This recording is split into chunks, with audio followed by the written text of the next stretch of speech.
오늘 우리에게 주신 하나님의 말씀은 시편 116편 1절에서부터 14절 말씀입니다. 여호와께서 내 음성과 내 간구를 들으심으로 내가 그를 사랑하는도다. 그의 귀를 내게 기울이셨으므로 내가 평생에 기도하리로다. 사망의 줄이 나를 두르고 수월의 고통이 내게 이름으로 내가 환난과 슬픔을 만났을 때에 내가 여호와의 이름으로 기도하기를 여호와여 주께 구하오니 내 영혼을 건지소서 하였도다. 여호와는 은혜로우시며 의로우시며 우리 하나님은 긍휼이 많으시도다. 여호와께서는 순진한 자를 지키시나니 내가 어려울 때에 나를 구원하셨도다. 내 영혼아 내 평안함으로 돌아갈지어다. 여호와께서 너를 후대하심이로다. 주께서 내 영혼을 사망에서 내 눈을 눈물에서 내 발을 넘어짐에서 건지셨나이다. 내가 생명이 있는 땅에서 여호와 앞에 행하리로다. 내가 크게 고통을 당하였다고 말할 때에도 나는 믿었도다.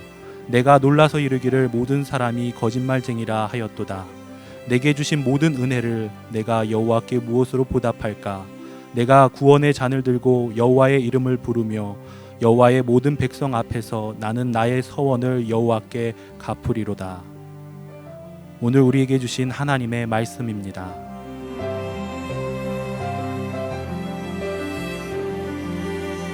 사랑하는 성도 여러분, 지난 밤에도 평안하게 지내셨는지요? 오늘 하루도 하나님께서 안전하게 지키시는 축복이 있으시기를 바랍니다. 은혜의 다스림 속에 라는 제목으로 시편 116편을 가지고 하나님의 말씀을 나누려고 합니다. 여러분, 고난을 당했을 때 아니면 큰 고통을 겪었을 때 그것 때문에 하나님의 은혜라 라고 생각해 보신 적이 있으신지요? 저는 개인적으로 목사가 되겠다고 서원을 했음에도 불구하고 신학대학원 입학시험에 여러 번 떨어진 경험이 있었습니다. 제 심령 속에 확실한 것은 정말 힘들고 어려운 때였는데 하나님께서 오히려 나에게 더 많은 시간을 내서 공부하게 하시는구나 라고 생각하면서 감사했던 적이 많았습니다. 제가 몇 년 전에 심혈관 질환이 있어서 병원에 입원했던 적이 있습니다.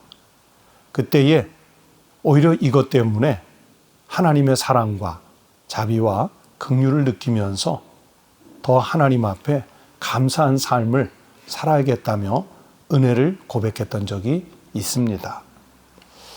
오늘 이 시편 116편의 시편 기자는 사망과 줄과 수월의 고통 같은 고난으로 환난과 슬픔을 겪은 경험을 말하고 있습니다.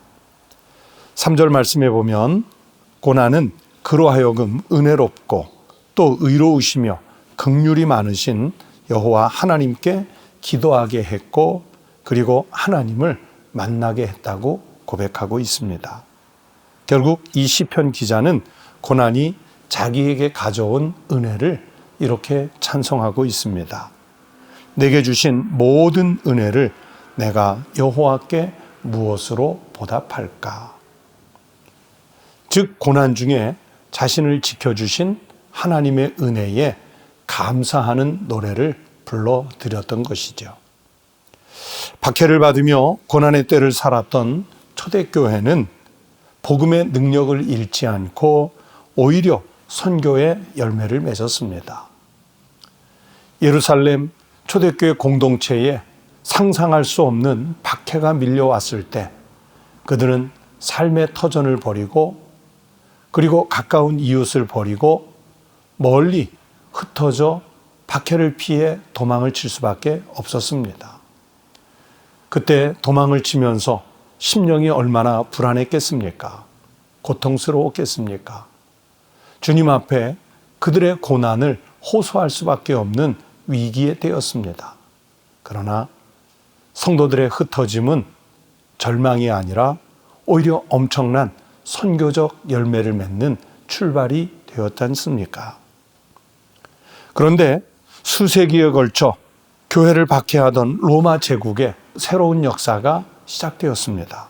4세기 초에 우리가 잘 아는 콘스탄티누스 황제가 기독교를 로마의 종교로 승인한 것입니다.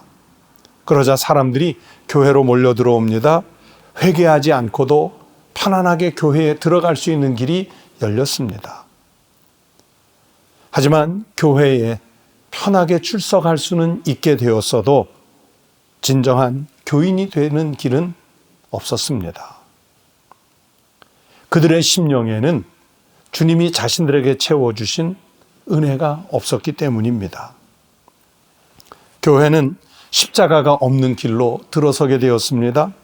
그리고 오래지 않아서 성령의 권능을 잃고 점점 타락하는 교회의 길로 가게 되었습니다. 우리 한국교회 역사를 돌아보십시다. 일제강점기에 하나님 앞에 예배당 바닥에 무릎을 꿇고 눈물로 적셔가며 기도하던 우리의 믿음의 선배님들이 계셨습니다. 6.25 사변 전쟁 때에 지하에 숨어서 예배당 골방에 숨어서 하나님께서 이 나라, 이 민족, 교회를 지키시도록 간절히 기도하던 우리의 부모 세대의 믿음의 선배님들이 계셨습니다.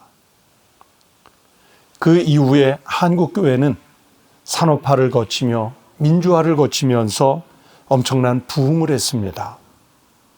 그리고 한국교회는 정말 편해졌습니다.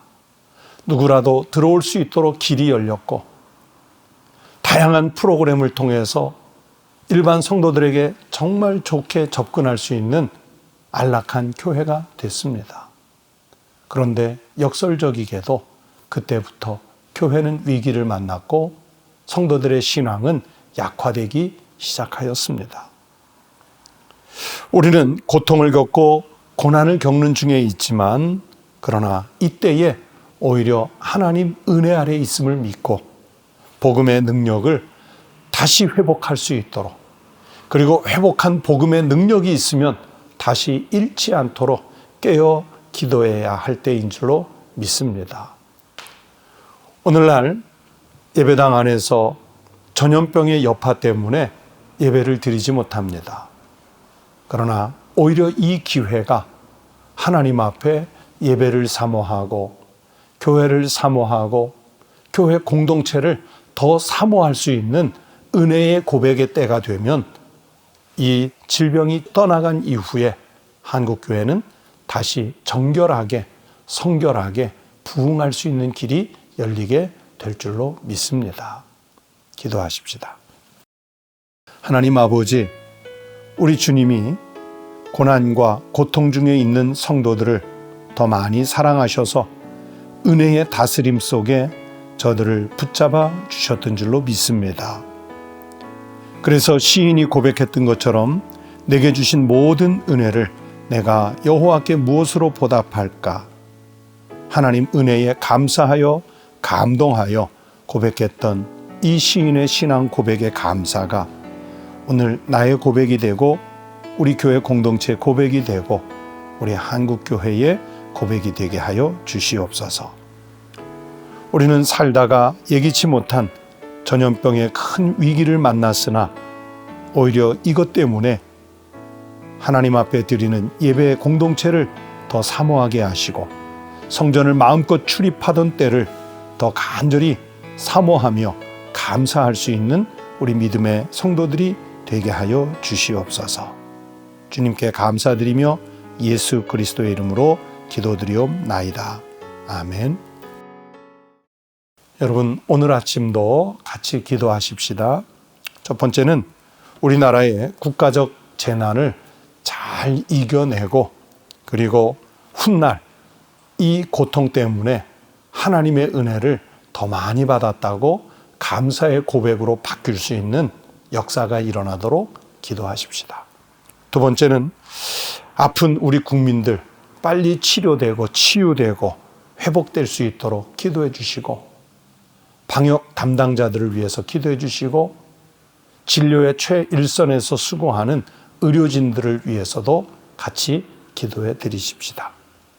그리고 세 번째는 우리 교회의 예배, 한국교회의 주일 예배 및 교회의 모든 사역들이 빠른 시간 안에 복귀가 될 수 있도록 같이 기도하십시다.